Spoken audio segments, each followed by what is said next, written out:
Bonjour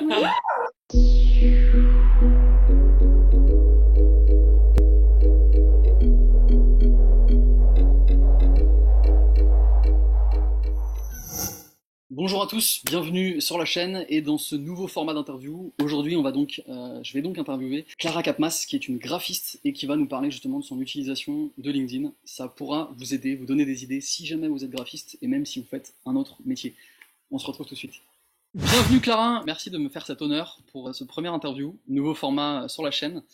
Donc le but, c'est qu'on puisse discuter ensemble, qu'on échange sur ce que tu fais, sur ton utilisation de LinkedIn, et que ça puisse donner du coup des idées, des conseils, des bonnes pratiques pour les graphistes sur LinkedIn, mais aussi d'autres personnes, d'autres profils, talents qui sont sur LinkedIn. Yes, of course.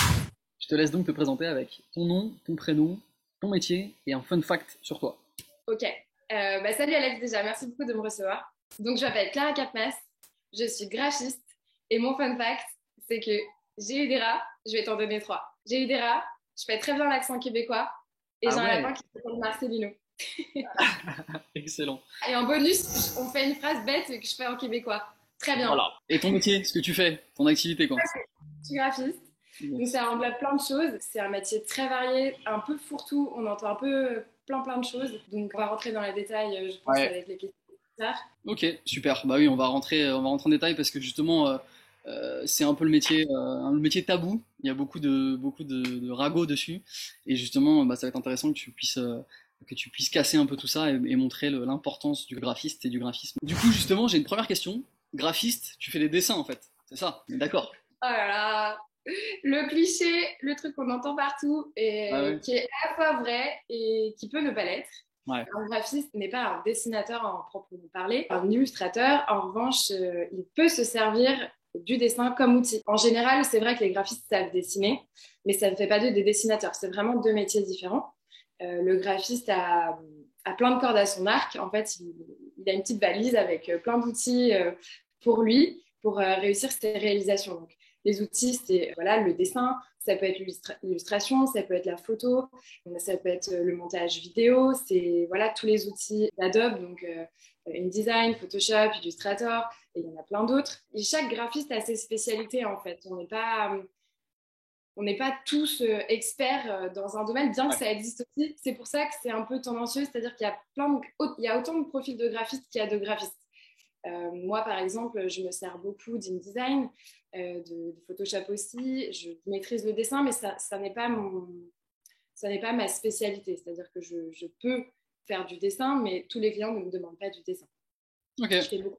parce que tu peux avoir des graphistes en fait print, comme on dit en français, des papiers, des prospectus, des affiches. Ouais. Ouais, les formats papier. Et après, tu peux avoir du design. Il y a aussi UX design, par exemple, pour le site, pour le Ouais, design tout à du fait. site web. Ok, top. Et donc, du coup, toi, ta spécialité, c'est quoi? Tu t'es spécialisé dans quoi? Alors moi, j'ai un profil un peu double, c'est-à-dire que je fais des sites internet, donc je les crée de A à Z, mais je ne suis pas web développeuse par exemple, donc je ne fais Ouais. pas du code. Mais en revanche, je crée des designs sur internet et j'ai un profil assez print aussi, c'est-à-dire que je travaille beaucoup dans l'édition. Voilà, donc je sais faire les deux en fait. Ok, top. Du coup, pour reparler justement de print, de bouquins, il me semble que tu as bossé que tu as créé en fait un magazine pour les enfants, en lien évidemment avec le design. Est-ce que tu peux nous en parler? Est-ce que ça existe toujours? Ce qui s'est passé, c'est que tout de suite après l'école, j'avais aucune envie d'être engagée dans une boîte, Ouais. d'être embauchée et de faire métro, boulot, dodo tout de suite après l'école en fait. C'est un truc que j'avais pas du tout envie. Et donc en fait, j'ai une meilleure amie, Sarah, qui est devenue mon associée et on a créé toutes les deux en effet un magazine pour les enfants qui s'appelle et s'appelait Prums.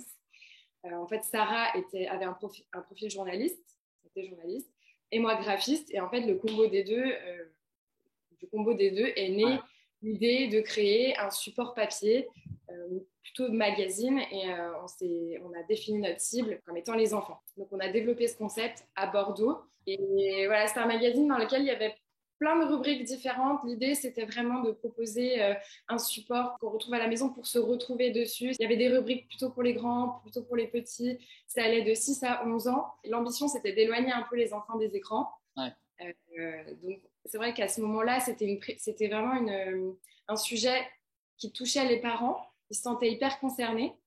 et un petit peu avant-gardiste, entre guillemets, parce que là, aujourd'hui, ça explose, ce genre de concept. Et voilà, nous, on l'a fait donc, du coup en 2017.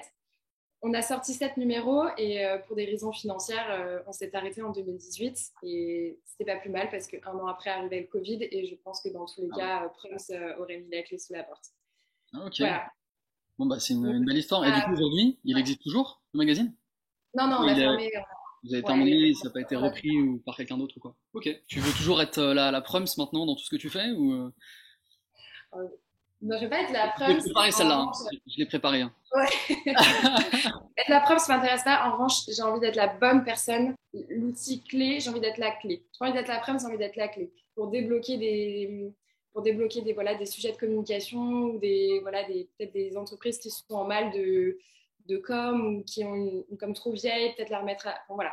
J'ai envie d'être la clé, l'outil pour déverrouiller des choses. Ok. De cette expérience Prem, j'en garde évidemment énormément de choses. Ça m'a permis de me dépasser, de sortir ma coquille, voilà, d'aller démarcher, ce genre de choses que je ne savais pas faire. Moi, je n'étais pas du tout formée pour être commerciale ou quoi que ce soit. Et pourtant, il a bien fallu porter cette casquette. Parce que du coup, en fait, c'était ta première expérience en tant qu'entrepreneur, en fait. C'est la première fois que tu te lançais à ton compte avec quelqu'un. Ouais, oui, oui, en tant qu'entrepreneur pur et dur, oui. Après, moi, j'ai créé mon statut d'auto-entrepreneur en fait déjà quand j'étais à l'école, parce que j'avais des missions déjà en fait à l'école. Ok. Du coup, je suis passée par cette case de création de statut déjà à l'école et après la création de l'entreprise, parce que c'était vraiment une entreprise, juste après. Donc, en effet, je me suis noyée dans les méandres de Ouais. l'administratif français très tôt. J'ai une petite anecdote. Je me souviens d'un de tes posts et d'une de tes missions pour un client. C'est une histoire de Pokédex. Est-ce que tu peux nous en dire plus? Oui, alors le Pokédex, il est là. Je l'ai Ah, reçu génial! à la maison, Excellent! tout imprimé. Putain, excellent. Il est énorme! Il brille, il est gros, Et donc, c'est il toi est... qui as bossé là-dessus? C'est toi qui as fait tout ça? Pour Pokémon? Alors, c'était une mission un peu particulière. En fait, le Pokédex, il est réédité assez souvent, dès Ok. qu'il y a des nouveaux Pokémon, en fait. Donc, je D'accord. l'ouvre pour les fins connaisseurs. Voilà à quoi ça ressemble, le Pokédex. C'est le référencement de tous les Pokémon qui existent. Il y en a combien du coup maintenant? Parce que moi j'étais arrêté au 100 à l'époque, hein. Ou Non, là, il y en a à peu près 1000. Ah ouais, ok. Il y a à Exact. peu près 1000 Pokémon recensés, ouais. C'est top. Et donc du coup toi t'avais bossé, je me souviens en fait de tes posts où tu parlais justement des Pokémon, tu faisais des petits jeux de mots sur les Pokémon et ça avait bien marché, je crois, me souvenir. Ouais, ouais, ça avait pas mal marché en effet. Bah, ce boulot, je voulais en parler parce que c'est une sorte d'accomplissement, de se dire ça y est, j'ai 30 ans, j'ai travaillé sur les Pokémon, le truc archi connu de notre Bon, enfance et tout. tu peux mourir tranquille quoi. Ouais, exactement. Mais ça n'a pas été de tout repos, hein. Ce projet était vraiment difficile, compliqué, parce que très minutieux, très rigoureux. Mon rôle, ça a été de mettre à jour toute la maquette à l'intérieur. Donc D'accord. voilà, par exemple, il y avait un Pokémon qui devait s'intercaler ici, donc ça faisait bouger toutes les fiches. Et il faut le faire, il faut décaler tous les Pokémon sur près Ouais, de 1000 pages. Il y a 1000 Pokémon, mais il y a 500 pages. Donc, top. Non bah c'est en plus c'est génial d'avoir la consécration de ce que t'as fait dans les mains quoi. Tu vois que tu peux. et ça, c'est magique. Ça, quand on est graphiste, c'est magique. Le fruit de notre travail, imprimé, tout beau, à la maison avec notre nom à l'intérieur. Ouais, Alors, je vous promets, enfin, je te promets, c'est comme Noël. ouais, C'est comme j'imagine. Noël. Je suis comme une folle. Ouais, c'est top. Et du coup, justement, ma question c'est comment t'as trouvé ce contrat, ce job, cette mission? Alors, moi, j'ai travaillé un an dans une maison d'édition. Pour revenir un tout petit peu sur mon parcours, en fait, donc j'étais à l'école, j'ai créé mon statut d'auto-entrepreneur, donc je travaillais, j'avais des missions. Ensuite, on a créé Prums, et à la fin de Prums, je me suis vraiment demandé est-ce que j'ai le bon profil pour être. Je me suis remise en question, en fait. Est-ce que j'ai le bon profil pour être auto-entrepreneur ou Ouais. entrepreneuse?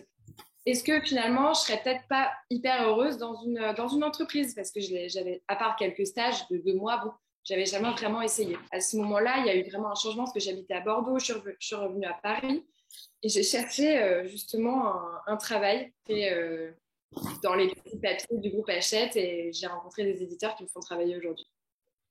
Top. Du coup, quand est-ce que t'as rajouté la casquette LinkedIn? Alors, mon arrivée sur LinkedIn s'est faite grâce à un certain Alexandre Taureau. Ok. C'est vrai qu'on en avait parlé ensemble, en effet, et je t'avais dit que ça pourrait être une bonne opportunité pour toi d'aller sur LinkedIn. C'est-à-dire que j'avais mon profil LinkedIn depuis toujours, enfin presque, et sauf que je le travaillais pas du tout. Pour moi, je ne comprenais pas LinkedIn. C'est-à-dire que je ne comprenais pas comment ça marchait, ce qu'on pouvait aller y chercher, qu'est-ce qu'il fallait dire. Pour moi, je ne comprenais pas vraiment. Je ne m'étais jamais vraiment plongée dedans, j'avais jamais fait Ouais. l'effort de savoir comment ça fonctionne. Et, et un jour, tu es arrivé et tu m'as dit, mais en fait, ton profil, il est complètement à chier. Je pense que tu pourrais largement le upgrader. Fais quelque chose, quoi. Parce que t'es auto-entrepreneur, il faut que tu te bouges. Et en fait, ça m'a fait vachement réfléchir et je me suis dit, bah, il a vraiment pas tort. Et j'ai saisi le bâton au vol et tu m'as aidé beaucoup à upgrader mon profil et voilà, à comprendre les rouages, les mécanismes de LinkedIn. Donc, c'est grâce à toi, donc je t'en Qu'est-ce qui... remercie. Bah écoute, je t'en prie. Qu'est-ce qui t'a fait peur du coup au début, quand t'es arrivé dessus? C'était quoi tes premières craintes? J'avais pas peur, c'est pas vraiment de Parce la que tu peur. connaissais c'est- pas, donc tu savais pas trop à quoi t'attendre, quoi. Exactement. C'est juste que pour moi, c'était du chinois. Je me disais, mais c'est quoi ce réseau social qui ressemble à Facebook et en même temps qui est pas Facebook? C'est quoi ce wall? J'étais perdue. Je ne comprenais pas les outils de recherche, comment, qui inviter, pourquoi on se connecte. Je savais pas. Je repense en fait à certains posts que tu avais fait ensuite. Est-ce qu'il y a un post où t'as cartonné en fait en nombre de vues euh, Ouais. ou aussi, ou justement, est-ce que c'était un bon, enfin un post positif, je veux dire, ou un bad buzz? Moi, je sais auquel je pense, moi, et je pense que c'est le mien. Bah oui, il y en a eu un, donc. Raconte-nous alors. Ouais. Non, il y a eu un énorme buzz, enfin énorme, à mon échelle, hein, parce que Ouais, non, bah si, carrément. ouais, il y a eu un gros coup de buzz. Alors en fait, ce qui s'est passé, c'est que bon, là, on en sort et je suis très heureuse. Mais j'ai fait un post clivant, c'est-à-dire que il y a des types de posts qu'il faut faire et je sais qu'il y a des posts qu'il faut faire pour faire des débats. Et Ouais. donc sans trop le vouloir en fait, parce que c'est ça qui est fou, c'est que ce Oui, post il sortait de mon cœur. c'est ça, ça part pas C'est-à-dire d'une intention non, de faire une polémique, quoi. calcul. C'était ni calculé, ni rien du tout. J'ai vraiment eu envie de faire un espèce de petit coup de gueule et parce que je le ressentais vraiment comme ça. Et donc, c'était un peu mes tripes dans mon post LinkedIn.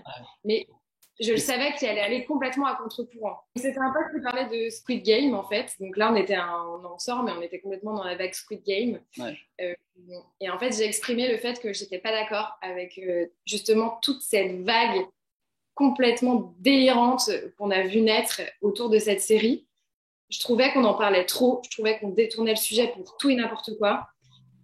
Et en fait, ce qui m'a pas plu, c'est que la série, elle est ce qu'elle est, mais elle est super violente. Et en fait, ce qui m'a attristée et ce qui m'a inquiétée, c'était de voir qu'on récupère justement une œuvre hyper violente pour en faire des caisses. C'est-à-dire on l'a décliné, on a vu passer je sais pas combien de posts qui parlaient de Squid Game. Il y a eu des escape games dans Paris. Tout le monde parlait de Squid Game, ça a fait la une de tous les journaux, De la etc. Et en fait, nourriture, des produits aussi. Ils en ont fait des produits dérivés à fond, oui, quoi. exactement. Et je me suis dit, mais pourquoi on a besoin d'autant de violence pour en parler? C'est-à-dire qu'il y a 12 000 séries super belles, et pourquoi est-ce qu'il n'y a pas des buzz sur des séries super belles? Et donc moi, ce qui m'a mis en rage, vraiment, c'était que tout le monde surfait sur ce truc hyper violent. Mais encore une fois, je remettais pas en cause l'œuvre cinématographique. Pour moi, c'était vraiment l'axe de la violence que je trouvais inquiétant. Et donc, j'ai fait un sondage et en fait, qui a tout de suite été republié par la rédaction de LinkedIn.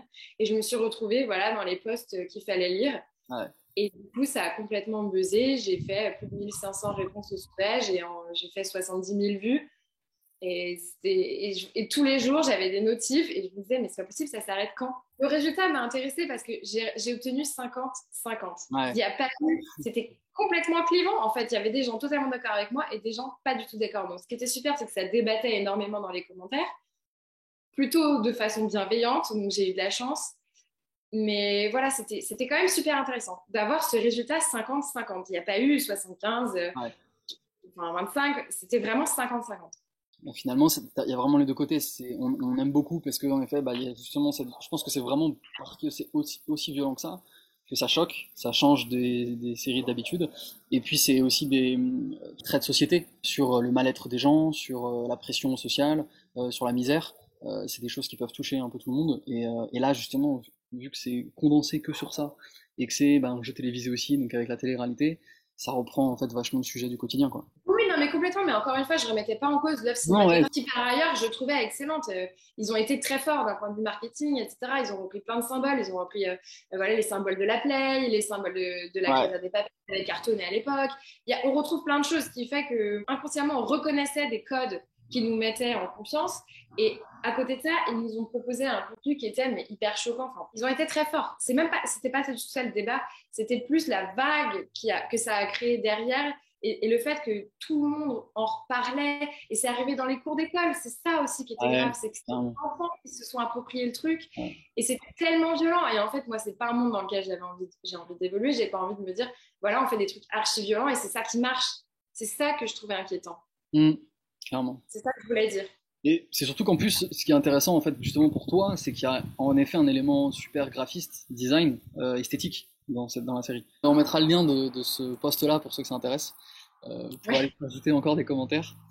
C'est intéressant. Donc, action. Est-ce que tu as donc deux conseils? Est-ce que tu aurais deux conseils à donner? Tu sais maintenant faire des buzz sur LinkedIn, donc sur les posts polémiques ça peut fonctionner. Est-ce que tu as deux conseils à donner justement pour réussir à être influent, pour avoir une bonne présence sur LinkedIn? Sachant que le but évidemment c'est pas simplement de faire des likes et des commentaires, c'est de trouver sa clientèle, son audience, ses contacts, et leur montrer que tu peux vraiment les aider, quoi. Il faut que derrière forcément ça devienne des clients. C'est pas juste pour être présent et être influenceur, communiquer, quoi. Voilà, est-ce que tu as deux conseils à donner? Des conseils que je m'applique d'abord à moi, c'est d'être régulière, de poster régulièrement. Donc moi, je me suis fixé 1 à 2 posts par semaine voilà, c'est le premier conseil. Et le deuxième conseil, c'est de travailler son propos. C'est-à-dire que, et ça va avec le premier conseil, mais je vais... C'en est quand même deux différents, quoi. Le deuxième, c'est le travailler son propos, c'est-à-dire qu'il faut quand même voilà, être convaincu de ce qu'on dit. Il ne faut pas raconter des trucs pour nourrir l'algorithme, il ne faut pas raconter Ouais. des trucs vide de sens, il faut vraiment voilà, apporter un contenu qu'on trouve pertinent et qu'on crée pour notre audience. C'est pas un truc d'égoïste de dire ah je vais faire ça, ça va plaire, c'est Ouais. sûr. C'est vraiment de dire voilà, je crée du truc, enfin du contenu, j'écris des choses parce que j'ai envie d'être utile, parce que j'ai envie de donner des conseils, parce que j'ai envie de dire quelque chose, parce que voilà, ça me tient à cœur. Là où ça fait le lien avec le premier, c'est que parfois il y a des semaines où ouais, ça y est, j'ai une idée, je sais, j'ai envie de dire quelque chose et j'y vais. Il y a une autre semaine où je vais avoir moins d'inspiration. Et la semaine d'après, je vais avoir envie de dire 2 choses. Donc là, je vais faire 2 posts. Enfin, voilà, il ne faut pas se brider et se dire, il ne faut pas être trop rigide. Ouais. Voilà, quand ça vient, on y va. Si ça vient moins, il vaut mieux ne pas se précipiter pour se dire, OK, je suis obligée de faire quelque chose. Ah, ouais. Voilà, il vaut mieux voilà, vraiment travailler son propos pour bosser sa régularité. Enfin, les Ouais, deux sont liés. moi, je pars toujours du principe qu'il vaut mieux de la qualité plutôt que de la quantité. Euh, Voilà, En effet, comme tu dis, c'est pas la peine d'aller publier tous les jours. Si vous savez le faire, si vous y arrivez, c'est très bien évidemment. Mais il vaut mieux aller jouer la qualité, un post par semaine au minimum au début, plutôt que de bâcler en fait les informations qui sont données, qui n'ait pas de valeur ajoutée. Comme tu dis, le plus important c'est pas de parler de soi, de flatter son ego, mais c'est de vraiment donner des conseils pratiques qui fonctionnent, quoi, et qui derrière vont ouais. apporter des solutions. Et du coup, justement, toi, comment te vient l'inspiration? Comment tu fais pour trouver des idées et pas avoir justement le syndrome de la page blanche? Bon, bah, qu'est-ce que je publie aujourd'hui? Alors, en fait, dès que j'ai une idée, je la note. Ok. Je suis toujours en réflexion, enfin, par rapport à mon métier. Parfois, bam, je me dis, ah, ça pourrait être un super truc. Je note, tac, tac, tac. Et quand je me dégage, voilà, mes 2 heures pour écrire mon post, je vais checker ma liste et je pioche en fonction du mood. Je me dis, tiens, ça aujourd'hui, ok, j'y vais. Tu te mets sur ton téléphone, sur une appli, sur ton ordi? Non, ouais, c'est sur mon Boîte mail. ordi. Ordi. Mais en fait, j'ai mon fichier InDesign spécial LinkedIn et j'ai tous mes posts que j'écris d'abord. Tac, tac, tac, j'écris. Et du coup, j'ai tout mon background de tous les articles que j'ai fait. L'inspiration, après, elle vient directement. En fait, je me mets à la place des. J'essaie d'oublier que je suis graphiste.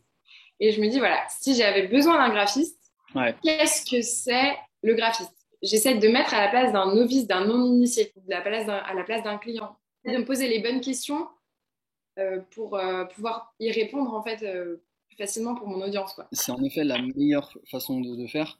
Très souvent, les gens qui arrivent sur LinkedIn ont ce problème de ne pas savoir quoi dire.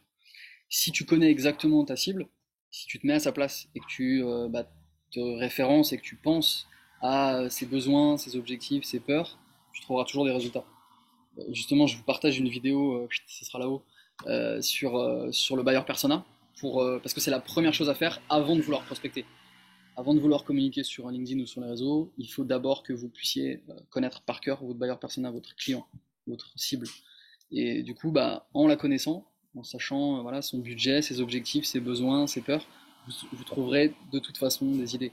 Même en allant leur poser des questions. C'est pour ça que les posts sondages aussi fonctionnent bien. Est-ce que justement ça t'a bloqué au début, ou t'as toujours l'habitude d'écrire et t'as toujours voulu raconter des choses?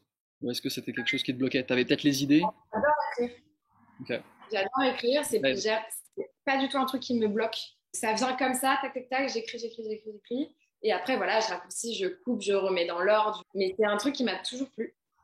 Je parle à ceux qui nous écoutent, je vous conseille d'aller voir les posts de Clara parce qu'en effet, elle trouve toujours des super idées, des jeux de mots, des liens dans ses posts et c'est toujours super fluide à lire. Et je pense que c'est ça qui fait le succès de tes posts. Donc allez vous inspirer de ça. Je sais que tu fais de la photo aussi. Est-ce que justement ça t'aide à trouver justement l'imagination pour toi, ton boulot, tes créations, pour tes clients et aussi pour ta communication? Alors, j'aime la photo, mais je suis pas photographe. Attention, Tu fais des photos, je me considère très photographe. amatrice. Oui, Ouais, mais c'est complètement amateur. ouais. C'est-à-dire que et là, je vais me prendre des huées de tous les photographes, mais voilà, j'ai pas d'appareil en fait. Ce qui m'intéresse en fait, c'est même pas tant la photo professionnelle. Ce qui m'intéresse moi dans l'outil, et c'est l'iPhone, je suis désolée. Mais c'est Ce qui très bien, hein. m'intéresse, c'est de capter. En fait, Clairement. ce que je cherche, moi, parce qu'avec mes petits voyages, mes petits week-ends, tout ça, quand je vais dans des endroits nouveaux et tout, ce qui m'intéresse, c'est de capter un détail, une lumière, un cadrage, un moment, une personne à une terrasse sur la plage. En fait, mon œil, c'est comme ça que je continue de l'éduquer en permanence. Je vois des choses qui, je sais que n'interpellent pas grand monde, en fait. Sauf que moi, je les vois. Et du coup, c'est ça qui m'intéresse de capturer. Et en effet, j'ai créé un Instagram pour ça. Parce que je me disais, mais je prends toutes ces photos, en fait, j'en fais jamais rien. Ça me rendait triste et donc je me suis dit, bon, bah, Instagram est l'outil parfait, donc je vais tout poster sur Insta. C'était mon recueil d'images à moi hyper perso. Bon, je l'ai mis en profil ouvert, c'est en train de prendre tout doucement, hein. Loin de moi l'idée de devenir Instagrammeuse, mais en fait, voilà, c'est vraiment un outil pour moi pour continuer de travailler mon œil et c'est vraiment en ça que je l'utilise. Est-ce que tu as une actu en ce moment? Est-ce que tu veux parler de quelque chose, le mettre en avant? Pourquoi il faut aller te voir pour un projet? Tu en parleras mieux que moi. Oui. Alors, l'actu, la chaude bouillante en ce moment, c'est la sortie de ce livre. Ça s'appelle La France à table, pour lequel j'ai énormément bossé. J'ai carrément une page à mon effigie. C'est la Allez, consécration, ça. la classe! T'en fais pas mal de bouquins sur lesquels Oui, t'as oui, bossé. oui, j'ai un profil assez édition.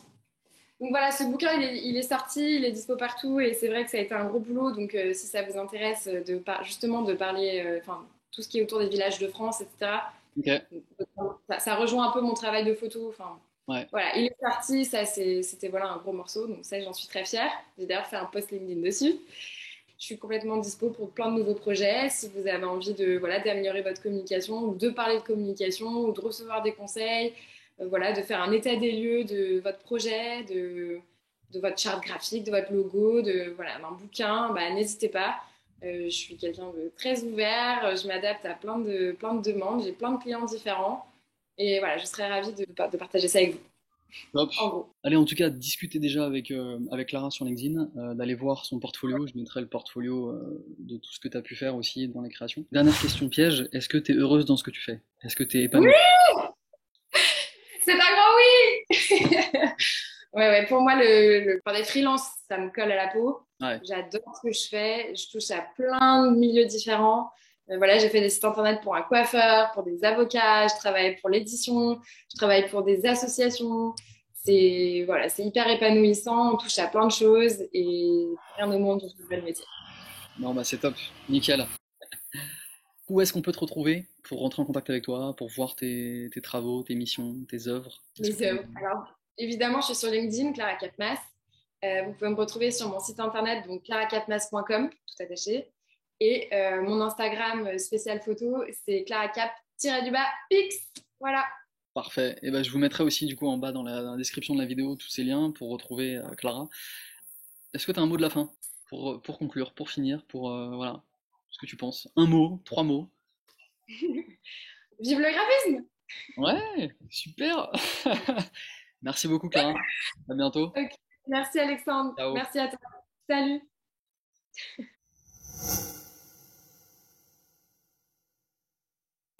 Bon, un petit bonus pour la fin. Attention, vous n'êtes pas prêts, je pense. Qu'est-ce que tu peux nous proposer, Clara? J'ai un talent caché. C'est vrai. J'imite très très bien un smiley. Vous êtes prêts? On peut le dire. Non, je suis vraiment vécu au Québec, mais j'ai vraiment une passion pour ce pays. Il est vraiment super. Les gens sont vraiment adorables. J'adore, vraiment, j'adore.